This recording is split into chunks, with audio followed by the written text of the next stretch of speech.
In our modern world, we often think of marriage as a choice made by two people who have fallen deeply in love. It is a very personal and romantic idea. We search for our soulmate, someone who understands us completely.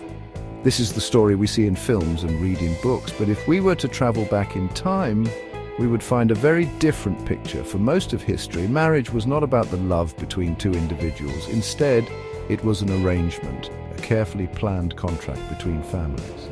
This practice, known as arranged marriage, was the standard across many ancient civilizations. It was the blueprint for how societies built their futures, generation after generation.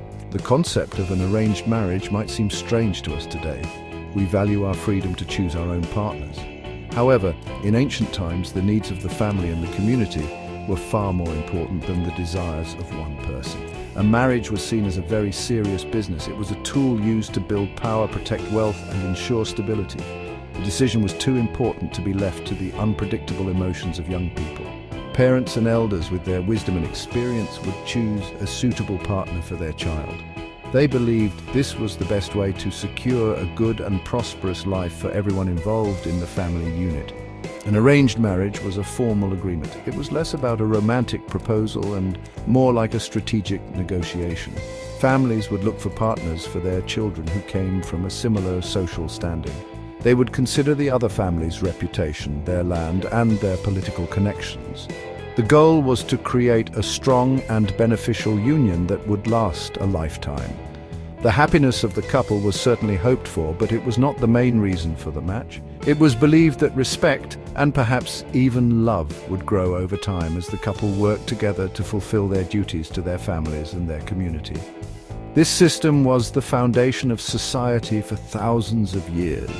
From the powerful pharaohs of Egypt to the noble families of ancient Rome, arranged marriages were simply how things were done. It was a practical solution to the challenges of life in a world where survival and security were not guaranteed. The individual's role was to contribute to the greater good of their lineage. This meant accepting the partner chosen for them and embracing the responsibilities that came with the marriage. This ancient blueprint for love and family shaped the world in ways that we can still see today, even as our own ideas about marriage have changed so dramatically. In the ancient world, a good marriage was like a good business deal. It was all about creating powerful alliances and protecting valuable assets. Imagine two powerful families living in neighboring kingdoms. If they were rivals, there might be conflict and war, but if the son of one family married the daughter of the other, they would suddenly become connected. They would be family. This was a common strategy used by kings and rulers to create peace and form strong political bonds. A marriage could end a long-running feud or join two armies together, making both kingdoms stronger and safer from outside threats. The young couple became living symbols of this new partnership. Wealth was another major reason for arranging marriages. In many ancient societies, land and property were the most important forms of wealth. Families worked hard for generations to build up their estates. They did not want to see that wealth divided or lost. By arranging a marriage with another wealthy family, they could ensure that the property stayed within a small, powerful circle. Sometimes a marriage was a way to combine two large fortunes, creating an even more influential dynasty. The bride often brought a dowry with her, which was a payment of money, land, or goods from her family to the grooms. This made her a more attractive match and was a key part of the negotiation. The social status of a family was also incredibly important. People in ancient times were very aware of their place in society. A marriage was an opportunity to either maintain or improve that status. A family would not want their child to marry someone from a lower social class, as this could bring shame and damage their reputation. Instead, they would look for a partner from a family of equal or higher standing. Marrying into a more prestigious family could open up new opportunities for everyone. It was a way of climbing the social ladder, not just for the couple, but for their entire extended family, ensuring a better future for the next generation. Therefore, the selection of a marriage partner was a very calculated process. It had little to do with whether the two young people liked each other on a personal level. The parents acted like strategic planners, looking at a potential match from all angles. Was the other family respectable? Did they have useful connections? Would this union bring more land or political power? These were the questions that mattered most. The marriage was a public and economic event first, and a private relationship second. It was a transaction designed to benefit the collective group, reinforcing the structures of power, wealth, and social order that held their world together. In ancient societies, the idea of duty was at the very center of a person's life.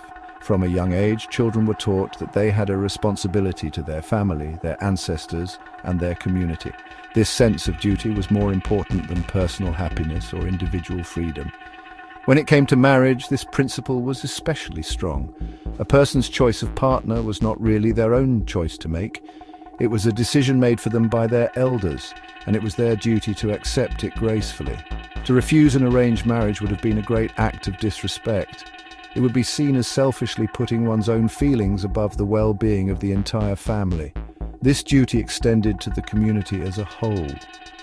Stable families created a stable society. Marriages were the building blocks of the community, and each new union had to be strong and productive. The purpose of marriage was not just companionship, it was about continuation. The couple had a vital duty to have children, especially sons who could carry on the family name, inherit property, and perform important ancestral rituals. A childless marriage could be seen as a failure, a break in the chain that linked the past to the future. This pressure to produce heirs was immense and was a central part of the marital duty for both the husband and the wife. Think of it from the perspective of the parents. They had spent their lives working to provide for their children and secure the family's position. Arranging a good marriage was seen as their final and most important duty as parents. They believed that their life experience and knowledge made them better equipped to choose a suitable partner than their inexperienced child. They were not trying to be cruel, they were trying to be responsible. They were protecting their child from making a poor choice based on fleeting emotion. In their minds, a marriage built on a solid foundation of shared status and wealth had a better chance of success than one based on something as unreliable as love. Because of this focus on duty, the emotional side of marriage was viewed differently. Love was not expected to be the starting point. Instead, it was something that might grow over time, born from shared experiences and mutual respect. The couple learned to be partners, working together to manage a household, raise children, and fulfill their social obligations. Their bond was forged through the fulfillment of their duties. This practical approach to partnership was considered a more mature and reliable basis for a lifelong union. The success of the marriage was measured by its stability and its contribution to the family's legacy, not by the romantic passion of the couple involved. Comparing ancient arranged marriages to modern ideas of marriage reveals a profound shift in our values. Today, in many parts of the world, we champion the ideal of romantic love. We believe that the foundation of a marriage should be a deep, personal connection between two individuals. The decision is intensely private, guided by emotion, compatibility, and shared dreams. We ask, do I love this person?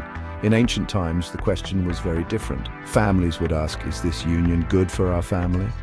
This fundamental difference highlights how the focus has moved from the collective good of the group to the personal happiness of the individual. The challenges of ancient arranged marriages were significant. Imagine being told you had to spend the rest of your life with a stranger. There was no guarantee of compatibility or affection. A person might be married to someone much older, or someone they found unkind or uninteresting. Women, in particular, often had very little power in these arrangements. They moved to their husband's home and were expected to be obedient. If the marriage was unhappy, there was often no easy way out. Despite these challenges, the system provided a clear sense of stability and security. Everyone knew their role, and the social structure was strong and predictable. Even today, the legacy of arranged marriages continues, though often in a modified form. In many cultures, families still play a very active role in helping their children find a partner. However, the process is often more of a guided introduction than a strict command. Young people usually have the final say and can veto a choice they are not happy with. This modern version blends the ancient wisdom of family guidance with the modern value of individual choice. It acknowledges that parents can offer valuable insight while respecting that the ultimate decision must belong to the couple, who will live with the consequences of that choice. Ultimately, Studying the history of arranged marriages teaches us that the idea of marriage is not fixed. It has changed and adapted over time to meet the needs of different societies. The ancient world prioritized stability, legacy, and community. Marriages were a practical tool to achieve these goals. Our modern world, with its emphasis on individualism and emotional fulfillment, has created a different model. Neither system is perfect, but both reflect the values of their time. By understanding the reasons behind arranged marriages, we gain a deeper appreciation for the complex history of human relationships and the many different ways people have sought to build a meaningful life together.